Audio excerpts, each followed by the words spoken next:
Riverside.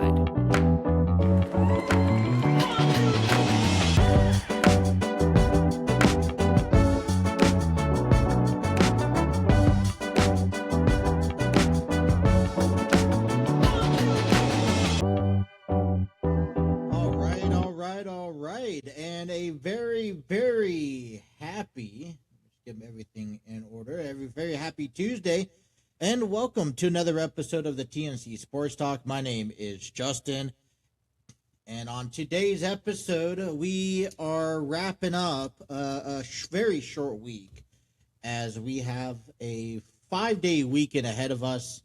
And so I got a very complex, compact news program for you guys today, getting you guys ready for Christmas. Like I mentioned, we will not be here tomorrow, Christmas on Thursday, Friday, Saturday, Sunday. We will be back on December 29th, 2025.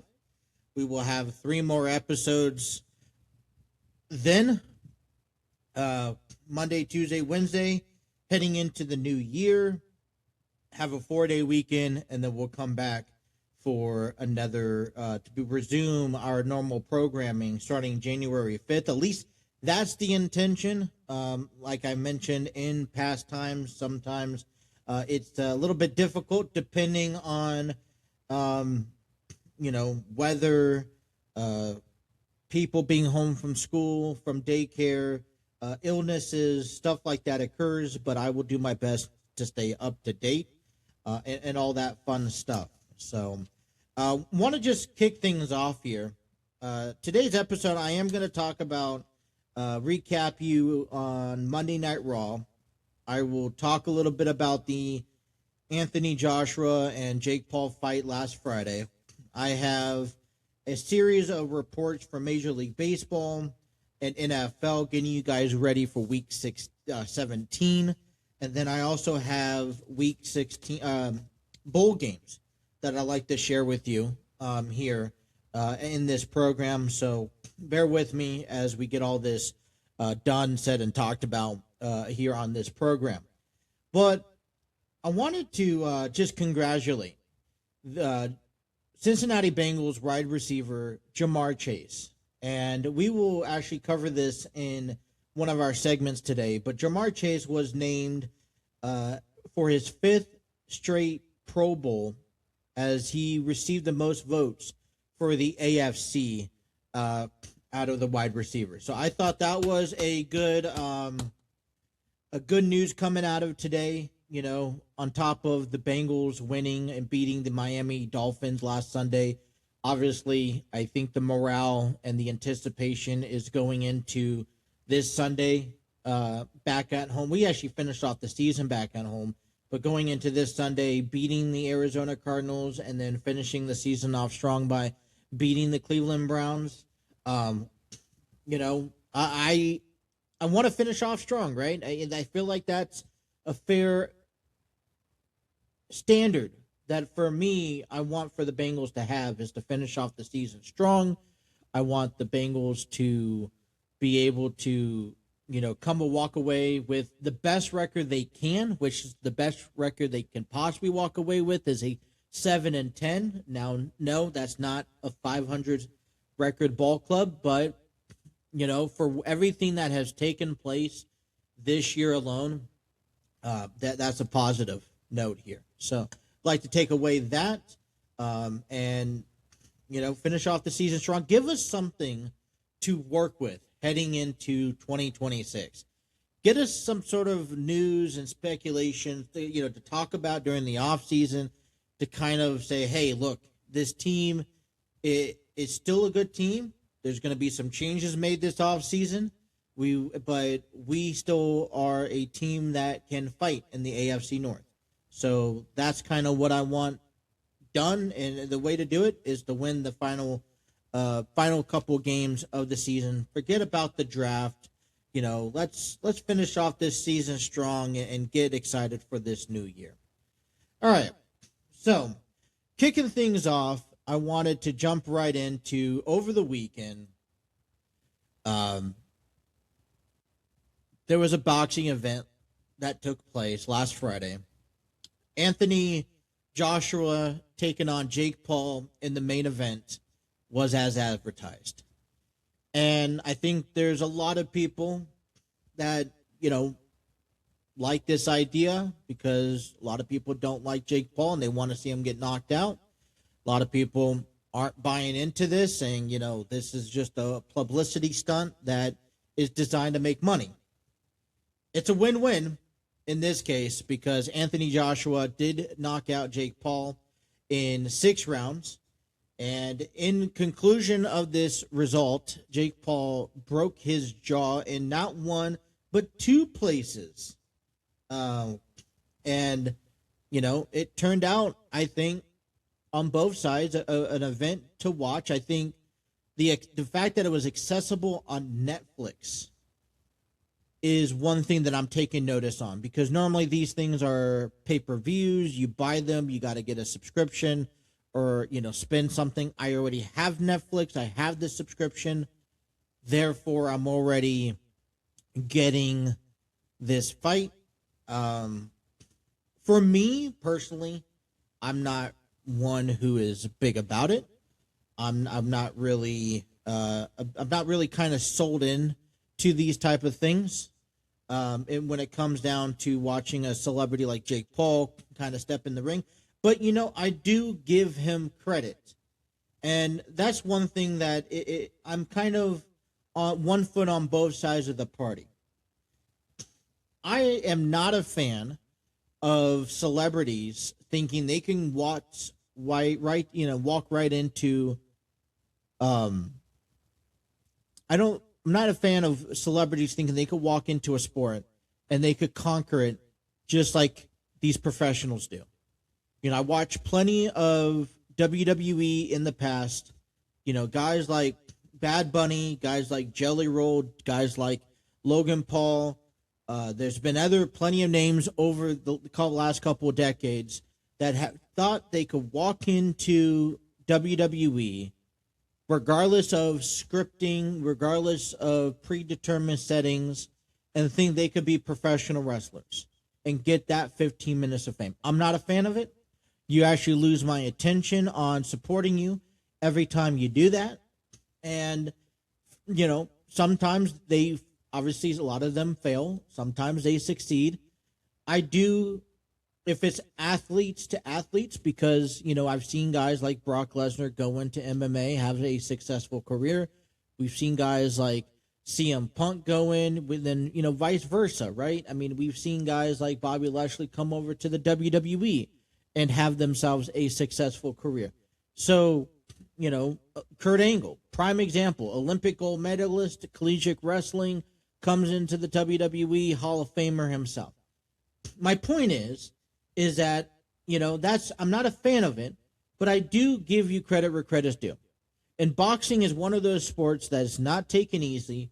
There's a lot of damage that could be done. And Jake Paul stepped in, and, the fact that he was able to go a few rounds with, Anthony and, be able to give us some sort of match, whether you thought it was entertaining or not, I felt was, I felt it was like, well, here's your money's worth. To be able to buy that subscription, have the joy of Netflix and all that it comes, because I have Netflix for Monday Night Raw. I see, watch the Stranger Things on there. So, there's other perks than just picking up for this fight. You're not spending $60-$70 for it. So I'm pleased to see this. It's not really for everyone, but, over the past years, we can't ignore the fact that Jake and Logan Paul, as brothers, have been able to surface and make some sort of a name for themselves beyond the content creator market. Now, there's already been rumors in this category that Jake Paul's retiring after boxing with this. I've seen some pictures. I'm not going to post them up on here. They're very graphic in the results. I don't recommend for young eyes to watch. But I thought it was, Jake Paul's retiring from boxing. Jake Paul immediately contacted his attorneys because apparently Anthony wasn't supposed to knock out Jake in this, celebrity figure of, this venue. If you look down at the breakdown market of this and, dollar figure wise, for 989 seconds, this fight made $92 million. For a 16-minute fight, this match made $92 million. That is $93,000 per second, $5.5 million per minute, and about $16.5 million per round. That is insane. I guess it leads to me asking the question, would you, for $100 million, would you break your jaw? Would you step into a boxing ring for $100 million? Just imagine what you would be able to do with $100 million if you were to, all you had to do is sustain some kind of injury or last a few minutes with a professional. Just imagine that for WWE fans, stepping in the ring for maybe 90 seconds with Brock Lesnar, receiving numerous F5s, and not getting pinned or not submitting or not getting counted out. Could you last 90 seconds in the ring with Brock Lesnar? That's the equivalency to this. Could you last 90 seconds in an octagon with Ronda Rousey for $100 million or 6 rounds? So, as much as I'm not really a big fan of it, it was entertainment. I was entertained by this fight. I ended up watching it again later. Actually, my wife and I watched it again last night just for shits and giggles. And, I'm just pulling up the notes of the post fights, and I feel like that was, I don't even know what to think. I just like that. I think that's so dumbfounding to be able to get paid $100 million for a 6-round fight, and all you received was a broken jaw. Receive a broken jaw, temporary fix. It's going to cost you for the holidays. I get that, but you're going to be well set for several years to come. Listen, $90 million on my spending, maybe $100,000 a year, that lasts quite some time, in my opinion. But all right, Monday Night Raw was last night. It was obviously pre-taped back from Friday as we head into the holiday week, and times and wrestlers deserve to take some time away from themselves. It's one of those things where I think fans and social media complains when in years past we receive the best of matches of 2025 or the best of 2025 in that preference instead of an actual show. It's been made more clear in these recent years that WWE will be taking holidays. They're more labor law efficient, and I appreciate that. But this time of year where the wrestlers are not competing, there's really not much going on, and people are distracted with the holidays, you kind of figure that the WWE would maybe lean towards doing a recording of best of 5 series. They had Raw last night. I tuned into a good while, caught up this morning. They had about maybe an hour and a half of actual matches and content within their time frame. A lot of it was filled of backstage interaction and interviews and promo cutting.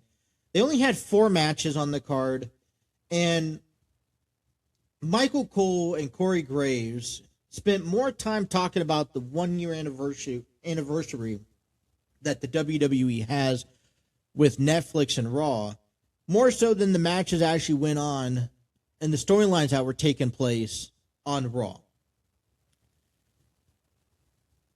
The main event was CM Punk and Rey Mysterio taking on the Vision. It followed by a domination of the Vision as they beat down CM Punk. This is obviously just fuel being added to the fire when it comes down to Braun Breakers and CM Punk's championship match. Gunther cut another 5 to 7 minute promo. Didn't really say much of anything, but still portrayed as the most hated man in WWE. So I have some notes that I wanted to kind of take away. I wanted to share with you on Raw from last night. First things first, you talk about Gunther. He had less than 20 words, basically saying that, hey, you shouldn't be mad at me. You should be mad at the B. He called John Cena the B word for giving up and tapping out. And this is this is what I like about what's going on since Gunther ended John Cena's career, in a sense. Gunther is promoting himself. He's getting a lot of heat, a lot of attention, a lot of backlash, both by the fans. Let's not forget that the locker room is definitely helping him out with that by giving him negative responses towards his actions. And Gunther is not having to do much. He shows up, he gets booed out of the arena. He taunts the fans, he taunts the other wrestlers who looked up and appreciated John Cena for what he's done with the company over his career, and Gunther walks away and goes home.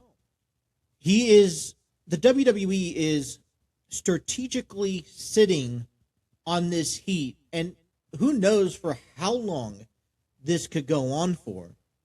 But he's really, they're really taking advantage of what the WWE is giving Gunther, and that is being this hated man for making John Cena a GOAT, a 17-time champion, a future Hall of Famer tap out. I really love it. I know some people may think that it's not worth the efforts to go through, but I think when the time comes, when you solidify yourself the way that Gunther has in 2025 and even 2024, longest reigning IC title holder, 2024 King of the Ring, winner.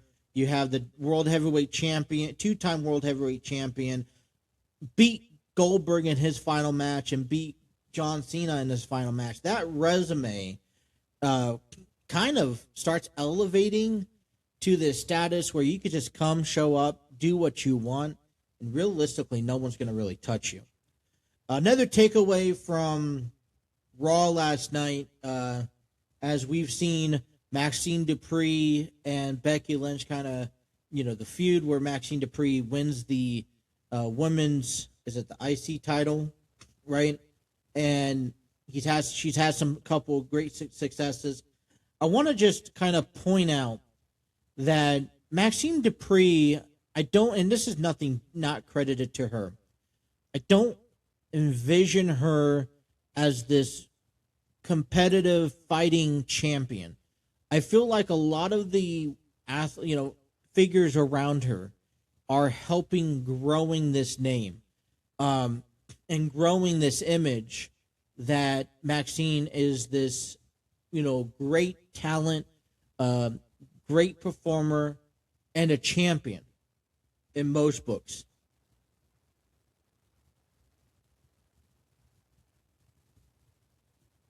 So,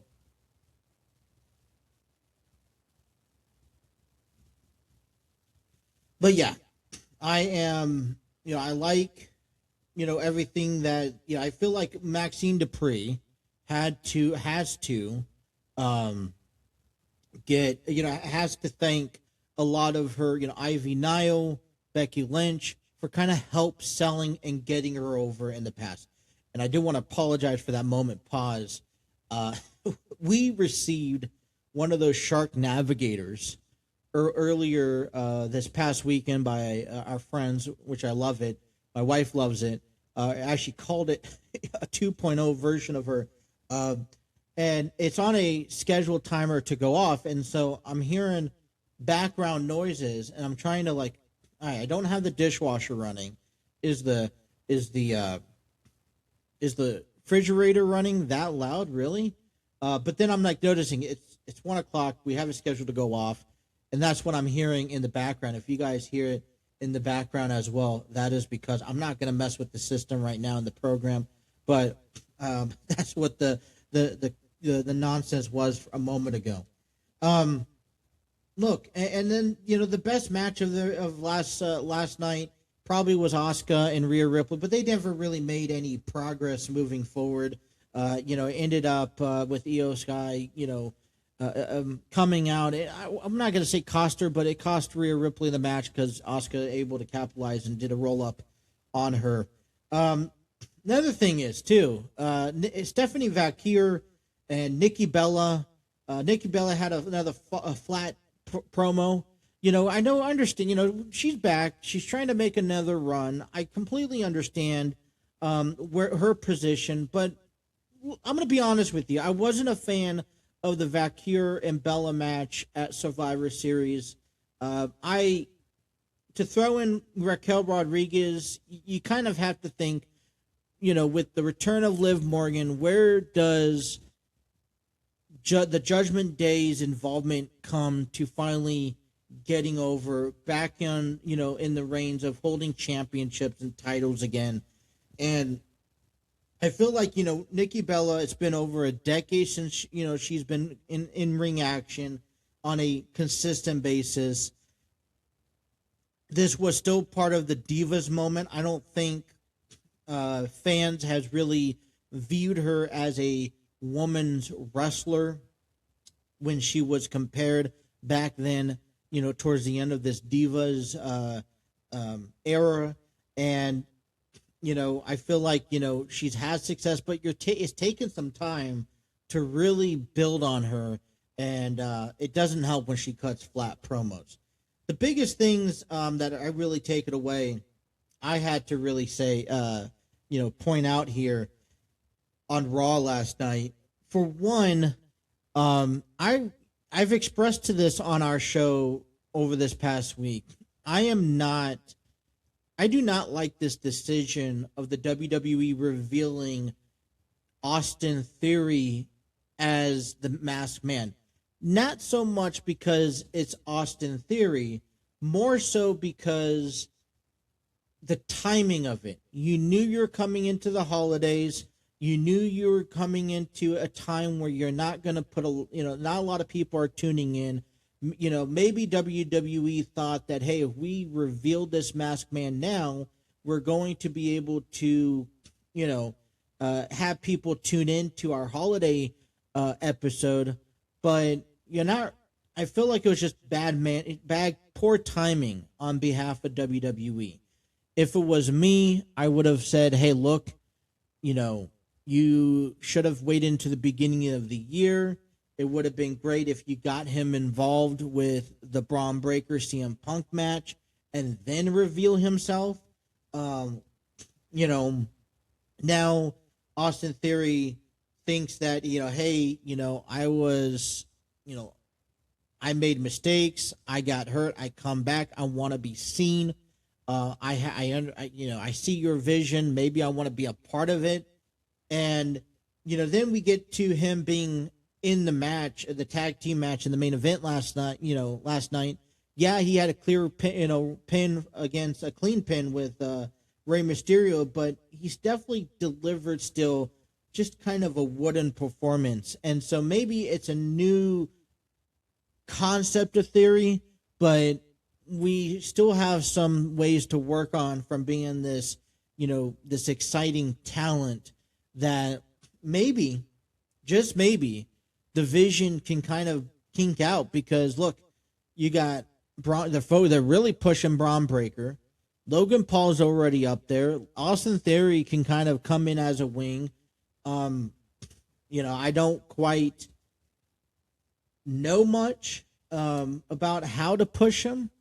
How far does this go? But reality is that this can work. And, I think I don't think it's a surprise to people that Austin Theory and the Vision doing some sort of feud really goes anywhere.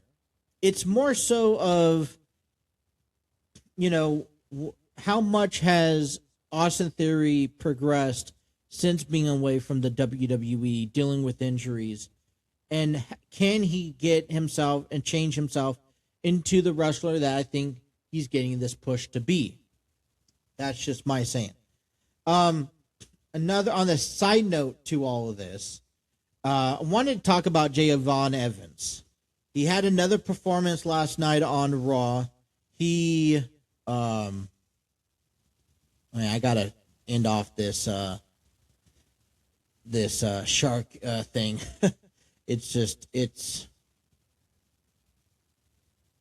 There we go. All right, sorry about that. I don't know if you guys hear this over the recording, but it's starting to get closer to me and very loud. So Javon Evans had another spotlight match, and he's facing this Rayo Americano, part of this Americano fraction that he's gonna be. It looks like he's getting into a feud with on the main roster. Obviously, he ends up picking up the victory. The Americanos come out and they get into this brawl. It highlights Javon's high flying moves. It highlights, his in-ring skill ability, obviously trying to get the WWE push that he's had back in NXT, which is different. It doesn't do Javon any credit when Michael Cole and Corey Graves focuses on Americano and his background. Like, who cares? It doesn't matter. It doesn't mean anything. We're trying to focus and highlight Javon Evans, what his in-ring skill ability is, and how he can benefit this Raw brand. It's interesting. He came on a Ringsider. Ringsider and showcased, talked about his uprising talent here, and I wanted to just kind of share it here with you guys. But he said, it's crazy. It's insane. Honestly, it's just a blessed opportunity, and I feel like they trust me, and I'm glad that they do, especially, being 21, like that's a lot of responsibility, but they trust me enough to give me all of these opportunities, and they know that I can go crazy with these opportunities, and that is what I've been trying to do. Javon Evans is a young guy. He's getting pushed pretty big when it comes down to this, being pushed into the main roster. I like it. I don't remember the last time, so it's kind of far and few where we see these young guys that are in their early 20s, very talented guys, but they get pushed to the main roster and they actually get showcased to be this next tier talent. And that's what Javon's doing.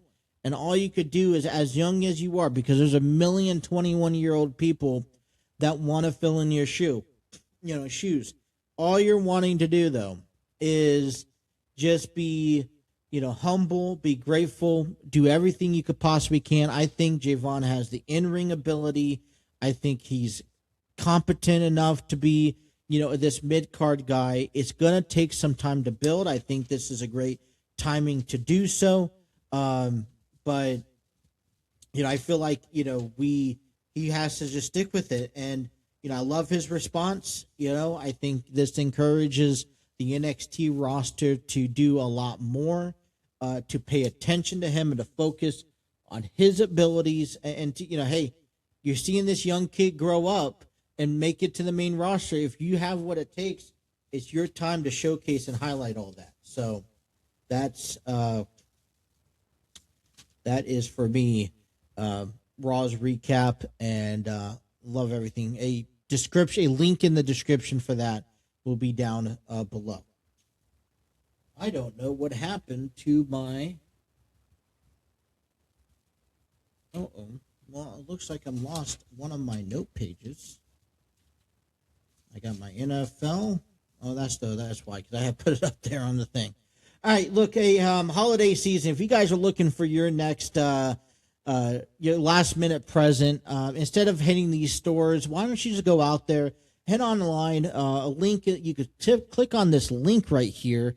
It's for the new performance by Grassroots, presented by Enlightened Studios, written and directed by Terry Chappell. It's about a black family, or a colored family, excuse me, I don't know if they ever know the proper terms of these, but a colored family joining a white neighborhood in the 1950s, dealing with the drama, dealing with the adversities and the secrets that lie behind it. Truth comes out, and it's a great performance. It's going to be at the Artsville of Cincinnati, Ohio, on February 20th through the February 21st. You guys can get your tickets today by heading over to tickettailor.com. A link is in the description below. Get them while they're still available, before they sold out.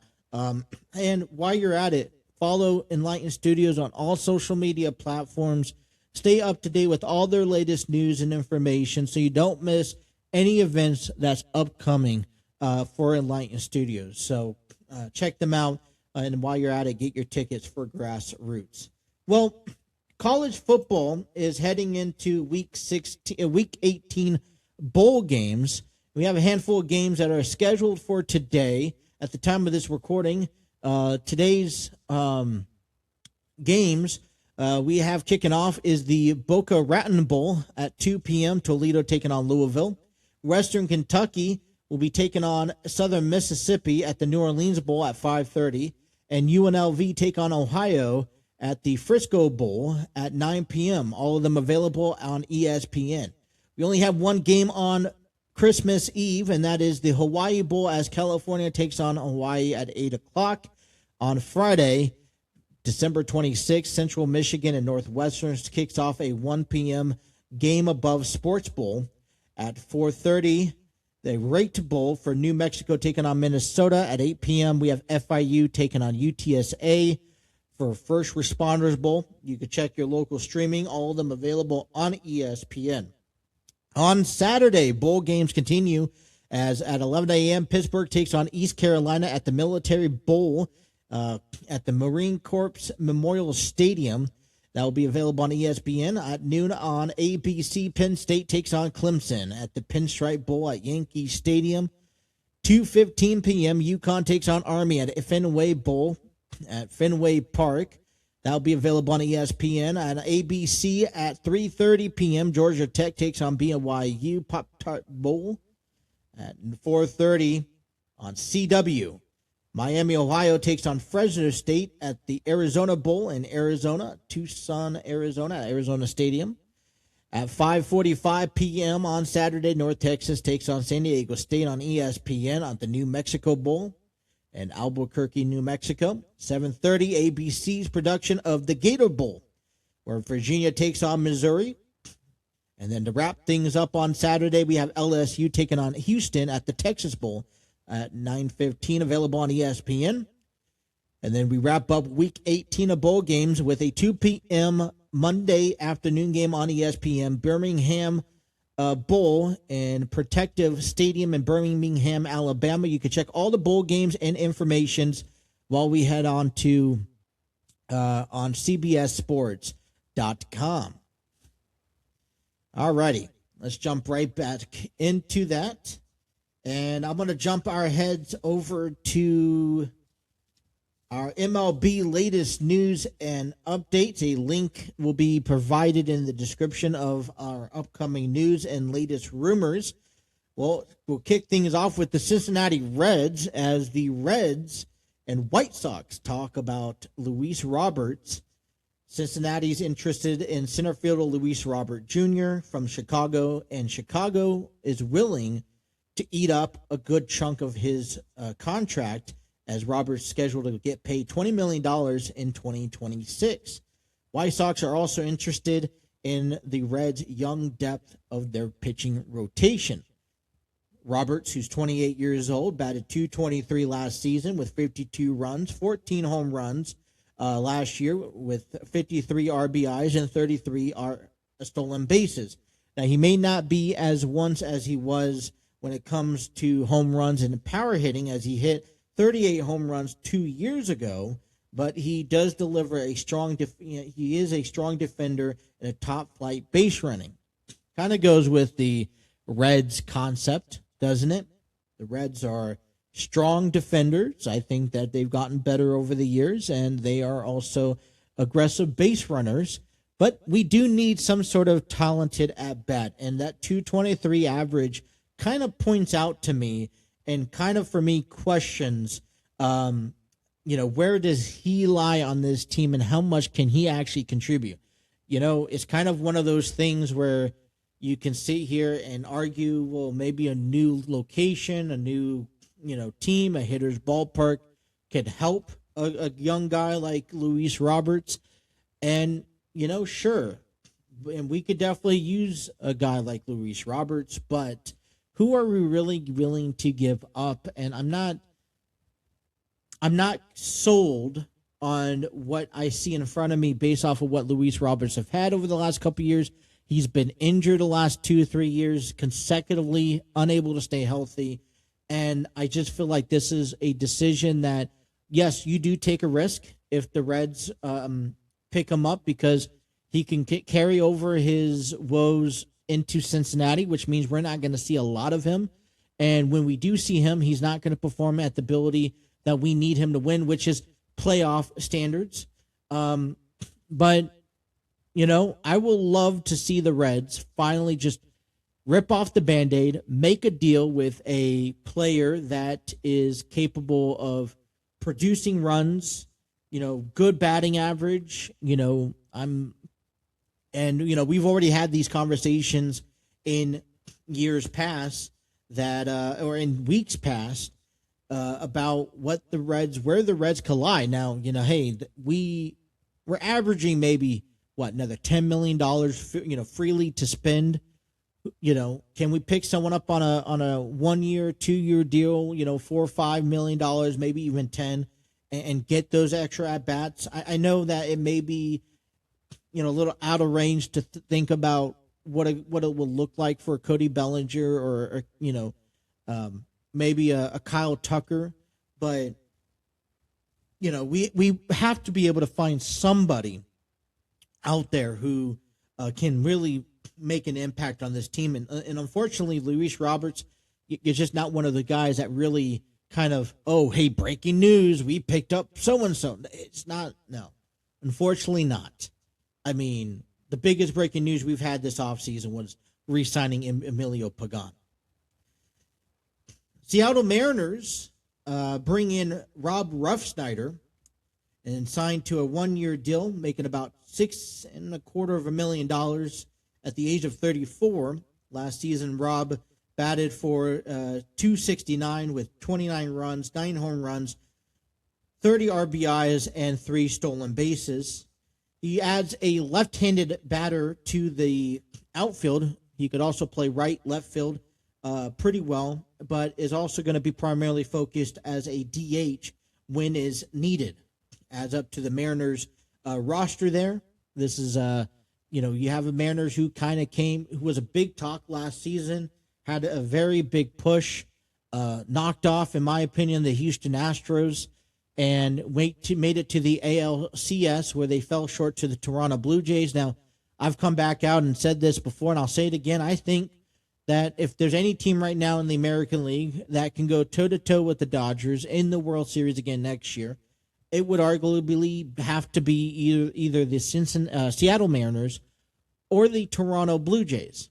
So the question lies is, is this addition going to benefit their organization? And, left-handed at-bats come rare. So when it becomes more selective on how do you use him and put him into matchups throughout the season, then I think we will just have to wait to find out. But I think this is a solid trade. Meanwhile, the Red Sox are still interested in Alex Bregman. And Alex Bregman, who is 31 years old, he is a free agent, third baseman, played for the Red Sox last season, batted .273 with 18 home runs and 62 RBIs. I like to think with the transaction that actually happened earlier this past weekend with the Red Sox acquiring Wilson Contreras, there's kind of like now you kind of come back to Alex Bregman and said, look, we're trying to add these key pieces. We picked up Contreras, who could be a key addition to our lineup on a daily basis. Here's that ball club. We would like to bring you back, underlining that, hey, this is what we brought to the table here. So hopefully that encourages him or influences him to re-sign. According to reports, Alex is also interested in teams that's thrown out like Arizona, Toronto, Chicago, or even Detroit. We talk about a third baseman. I see Alex Bregman as even a DH. Now, I don't know what it's going to take to go bring in an Alex Bregman, and I don't know how much interest he would even entertain the idea that the Reds could be interested. But if I was the Reds, I'd look at my budget. I'm saying, I want to offer you something. It may sound ridiculous. It may sound far-fetched, and it may sound like I'm not, like it's a joke, and I apologize. I don't mean to offend you. But Bregman, you're a third baseman. I could use you as a DH. You'll be in the lineup every day. You bring a power at bat to our ball club. Maybe we work, we're giving Key Brian Hayes some days off as well. And, I feel like you fit perfectly. Maybe you're willing to pick up and learn how to play first base a little bit. But for me as the Reds, and I look at all these transactions, and I'm like, I wonder if the Reds even went after them. Even if it's a ridiculous offer and it wouldn't be reachable. I wonder if they went after them. And I guess I'm confused because I feel like if I'm a GM, I would say, look, I know it's kind of crazy. I got to pursue this. It's going to probably fail. And I'm probably going to be the laughing stock of Major League Baseball. But I got to do everything we can to spend every ounce of penny we have to gain and improve our team for next season. So, but when you see Alex Bregman and talks about possibly going back to the Red Sox, or you see a team like Arizona or Detroit or Toronto, it's like, who says we can't be there? Last but not least, Pirates are interested in adding at-bats. Obviously, we saw and heard about the transaction that the Pirates acquired Brandon Lowe from the Tampa Bay Rays. They're also interested in picking up Pittsburgh's seeking Japanese infielder Kazumo Okamoto, who in the Japan League batted .327 with 15 home runs. And yeah, I understand that is Japan baseball is different, but we've seen international team players come into the Major League Baseball and they've had numerous of success. And so, listen, this is the other thing I wanted to point out. Whether or not Pittsburgh actually can acquire someone like that, the fact that Pittsburgh's making deals and trying to improve their team for a lost cause, it's like, all right, well, what are we doing to level up to that as well? Alrighty, some news and information lurking around the NFL. We'll start off in Pittsburgh, as a link will be provided down below for this article here. But DK Metcalf is suspended for 2 games unpaid after an altercation with a fan on Sunday's game against the Detroit Lions. Apparently, Metcalf, who got into an altercation off the field involving a fan last Sunday, where the Steelers beat the Lions, apparently triggers what could have been towards. Basically, DK Metcalf got into an altercation with a fan and grabbed the fan and ended up punching the fan during the first half of the game. It was caught on camera, and according to the NFL, this violated league policies, specifically that include players may not enter the stands or otherwise confront fans at any time on game day if a player makes unnecessary physical contact with a fan in any way that constitutes unsportsmanlike conduct or presents crowd control issues and or risk of injury, he will be held accountable. Metcalf appeared to throw a punch at the Lions fans during the first half of the Pittsburgh eventually ended up winning 29-24. Metcalf reportedly had prior history to the fan when he was a member of the Seattle Seahawks. In punishment, he will be suspended for 2 games, so he will miss the Cleveland Browns this coming up week and will miss the Baltimore Raven game in the final game of the season. Pittsburgh only need, in order to clinch the AFC North, will need a win over Cleveland or Baltimore, or they need Baltimore to lose against at least against Green Bay this Sunday or this Saturday. Metcalf, who violated the policy, is triggered. It could be up towards $40 million in voided contract guarantees. Metcalf, who signed a 4-year, $132 million deal last summer, slated to lose $555,556 over the next 2 weeks. Pittsburgh is set to do without him, and look, good. I'm sorry, don't mean to be mean, and don't mean to be say much against it, but DK Metcalf, this is not how you control business. This is not how you take care of business. Doesn't matter. You as we hold you to the highest professional manner, and that is that as a professional athlete, you have to be able to contain yourself. The only time where I see somebody or anybody getting involved is when fans, obstruct and interfere in the action. We see it in wrestling. We see it in baseball, where fans jump the field and get into the ring, or they get onto the field and try to run around. But your altercations, you got to show much more professionalism.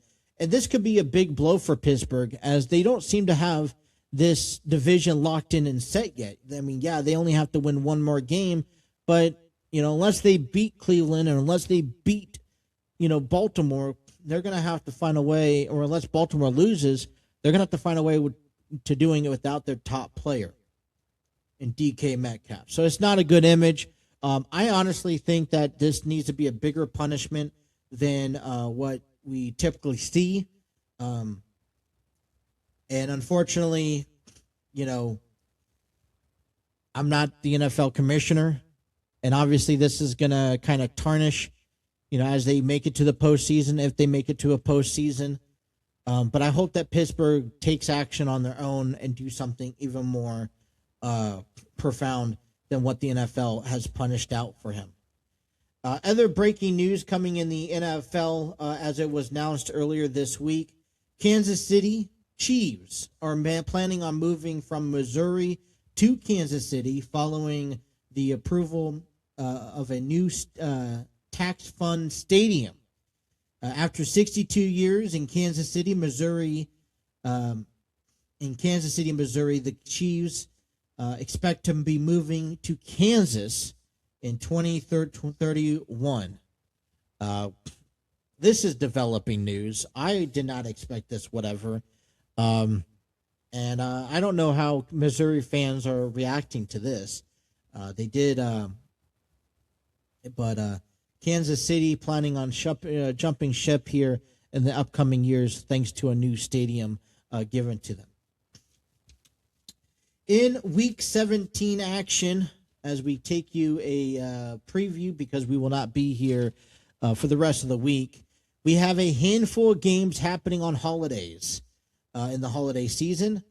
Kicking things off, we have a triple header on Christmas Day, which I thought was pretty interesting because I normally see basketball take over on Christmas Day. But game 1 of 3 begins at 1 o'clock as Dallas Cowboys and the Washington Commanders face each other in Loveland, Maryland at the Northwest Stadium.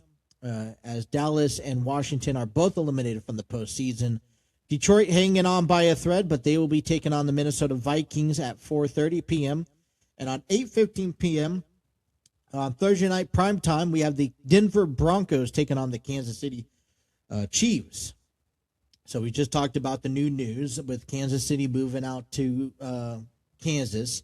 Then we have Detroit, which is probably the only team fighting for a playoff spot. Denver's already clinched. So that's your lineup for Christmas Day. On Saturday, December 27th, we have a doubleheader as at 4:30, the Houston Texans take on the Los Angeles Chargers, while at 8 o'clock, Baltimore Ravens take on the Green Bay Packers. Houston Texans and the LA Chargers are trying to clinch a playoff spot, lock in, and seal their fate, while the Baltimore Ravens and the Green Bay Packers are also trying to do the same thing as the Baltimore's looking for an AFC North Division championship, and Green Bay Packers are looking for a wild card spot. On Sunday, NFL continues with a series of 1 o'clock games as Arizona takes on Cincinnati, Jacksonville takes on Indianapolis, New England takes on the New York Jets, and the New Orleans Saints take on the Tennessee Titans, while we have the Pittsburgh Steelers take on the Cleveland Browns, Carolina Panthers host the Seattle Seahawks, and the Tampa Bay Buccaneers take on the Miami Dolphins. So I'm looking at these games. Obviously, Arizona and Cincinnati is something to look into. Something that we'll probably have a conversation at some point next week has been how has the return of Phillip Rivers since his comeback from retirement after 5 years. Obviously, the Colts have not won the last 2 games since his return, but maybe not at the discretion of Rivers. But the question lies is, what better quarterback do you have as an option here? And was this deal worth it at the end of the day? A game that you want to watch is the Steelers in Cleveland, because if the Steelers win, they clinch the division. Seahawks in Carolina. Carolina just captured the AFC South. They're above the Tampa Bay Buccaneers. Seattle Seahawks is a top-tier team. They're trying to close out on a NFC West division title. If both teams trying to hold their position in the race to the NFC playoffs. At the 4 o'clock games, we have a race to who holds the number 1 draft pick of the 2026 season, which will be the New York Giants versus the Las Vegas Raiders.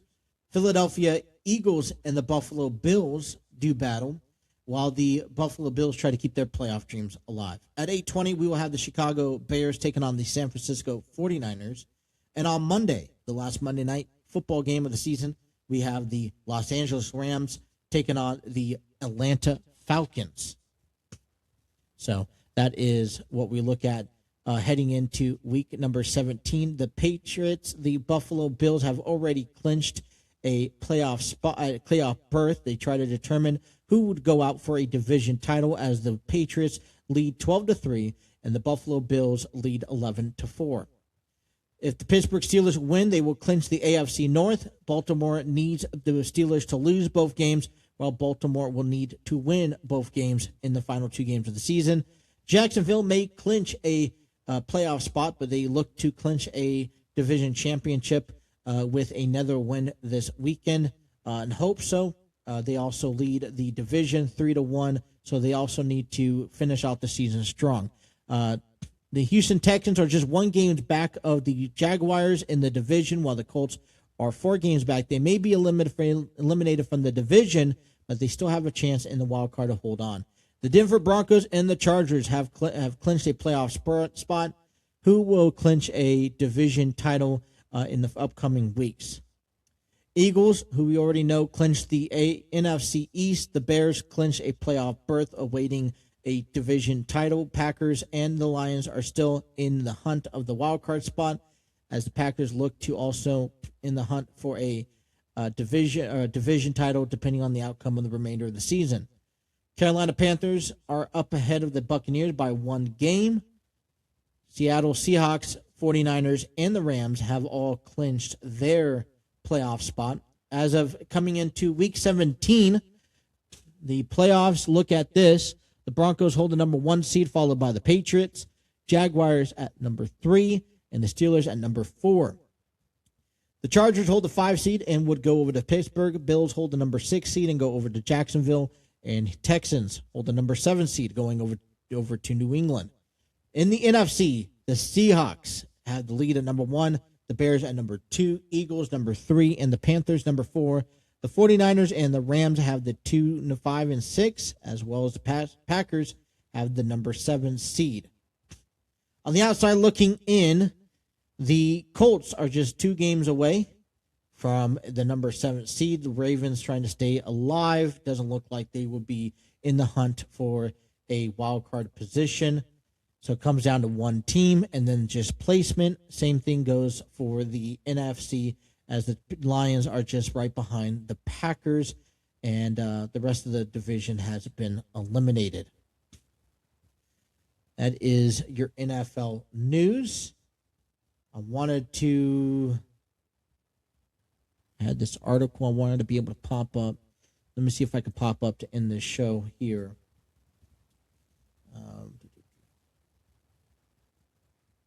So, the NFL has revealed their Pro Bowl teams, and breaking news coming out of that is that Chiefs Travis Kelce lead fans vote selected for the 11th time. Kelce led by all players on the fan balloting for the second straight year with a Pro Bowl roster set. So here is as the roster has it as of right now, who has been selected. We'll start off in the AFC, as the Pro Bowl selection has Josh Allen in the Bills for the quarterback, Justin Herbert in the Chargers, and Drake May in the Patriots. Top tier quarterbacks of the league by all means.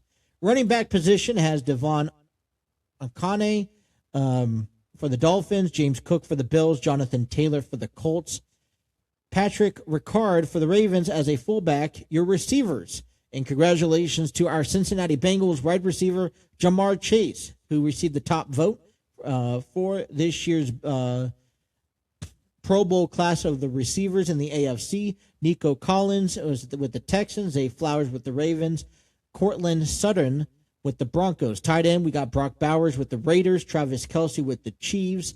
Offensive tackles, we have the Joe Alta with the Chargers, Garrett Bolles with the Broncos, Deion Dawkins with the Bills.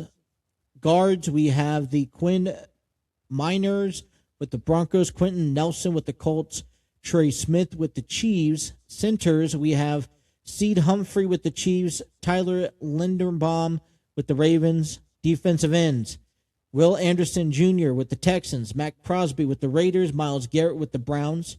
Interior linemen, Zach Allen with the Broncos, Chris Jones with the Chiefs, Jeffrey Simmons with the Titans. Outside linebacker, Nick Bonito with the Broncos, Tuapoloto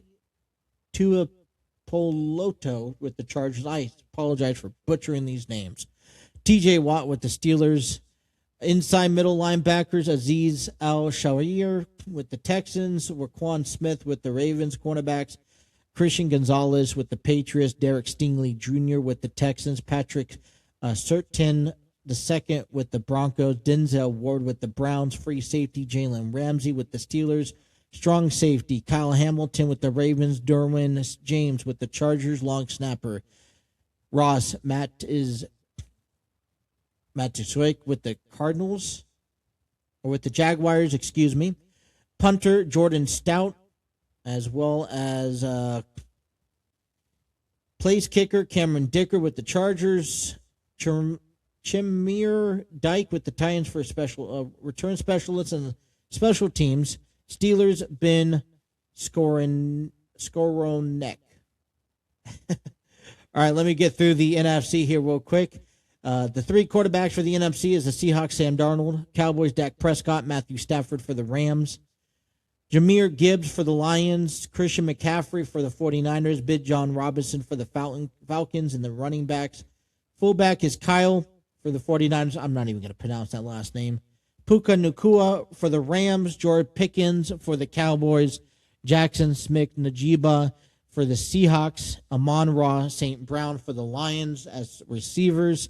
Tight ends, George Kittle with the 49ers. Trey McBride with the Cardinals. Offensive tackles, Penei Sewell with the Lions. Trent Williams with the 49ers. Tristan Wirfs for the Buccaneers. As the guards, Chris Lindstorm with the Falcons. Tyler Smith with the Cowboys. Joe Thuney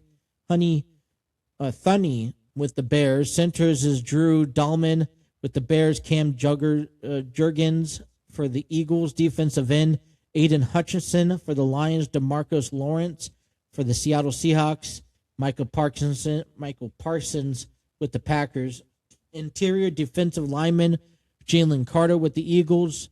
Leonard Williams with the Giants. Quinnen Williams with the Cowboys. Outside linebacker, we have Brian Burns with the Giants. Jared Verse with the Rams. Byron Young with the Rams. Inside middle linebacker, Zach Braun with the Eagles. Jack Campbell with the Lions. Cornerbacks, we have Cooper DeJean with the Eagles. J.C. Horn with the Panthers. Quinion Mitchell with the Eagles. Davon Witherspoon with the Seahawks. Free safety is Kevin Byard with the Bears. Antion Winfield Jr. with the Buccaneers. Strong safety, we have Butta Baker with the Cardinals. Punter Trey Way with Commanders. Place kicker Brandon Aubrey with the Cowboys. Rashad Shaheed with the Seahawks for a kick return. Special teams with the 49ers. Luke Gifford. Long snapper John Weeks with the 49ers. Man, that's the roster. All subject to be changed. We have Denver Broncos, Baltimore Ravens, San Francisco 49ers, Seattle Seahawks, tied for a league high of 6 selections. The Chargers, Cowboys, Lions, Eagles also produced 5 selections each. For second straight year, Kansas City tight end Travis Kelce led by all players in fan balloting. Kelce earned his 11th consecutive Pro Bowl nod in what might be his final year of his Hall of Fame career. Another notable selection is Jalen Ramsey, who made the Pro Bowl for the first time as a free safety after switching positions during the first season with the Pittsburgh Steelers. Notable omission where Eagles running back Saquon Barkley and the Ravens running back Derrick Henry. Of a traditional football game, the NFL instead moved to having a celebration of players' skills that is highlighted by flag football game between the AFC and NFC. For the first time, the Pro Bowl games will take place at the site of the Super Bowl, which will be held in San Francisco Bay Area. So, I don't know. What do you think? Any more Bengals players deserving to be in the Pro Bowl this season? Maybe T. Higgins. I mean, based off of the performance last week with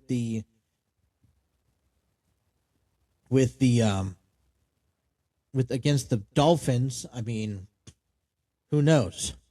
Maybe Chase Brown, in this sense. But man, so I do want to just go on. I know if we dragged this show out a lot this hour. We're surpassed that time. We're just about done. I want to appreciate everyone for tuning in on this special edition heading into the holidays of our talk show. I want to thank everyone for tuning in. Without each and every one of you, whether you guys are listening to us on our audio platforms, whether you guys are watching us on our social media accounts, I want to thank you for an incredible ride this year. I know we got a couple more episodes ahead of us, but I just, it would do me injustice not to thank you. It's been an incredible year for this channel to grow and to get back up and running. I love talking sports. I love covering the news and highlights in the sports world. And I was given the opportunity to bring that back to life and do what I love to do. And this is what I'm passionate about. And don't get me wrong. I think that, the gaming aspect of all this, everything that you're seeing from WWE 2K Universe Mode to MLB The Show to NFL Madden franchise. All of that has helped grow this channel, but I want to start getting back to that podcasting and sharing with the sports. I want to engage with you guys. I invite you guys to come on as I become more of a content creator, and I'm learning the skills of all that. So, listen, I appreciate all the support you could give, and all the ones that as we continue to grow, you see this show develop and change over time. I hope, you guys enjoy the product here. And I can't wait for what 2026 has to offer. I can't wait to see what what our new plot projects are, and how the season progresses, and how the Reds and how the Bengals progress. And I'm excited. I'm excited for all of that. And I want you guys to be excited. So if you guys are wanting to reach out to me, get in contact with me, let's talk sports, whether it's in the community chats, whether it's DMs, maybe you come on here as a guest and we cover sports on one of our episodes, let's do it. Reach me or DM me, get in contact, and let's make that happen. I want to wish everyone a happy holidays, a Merry Christmas over the next 5 days. I will be still posting content. It's just not doing a daily episode like I normally will be. We will be back on December 29th, next Monday, as we recap week 17 of the NFL.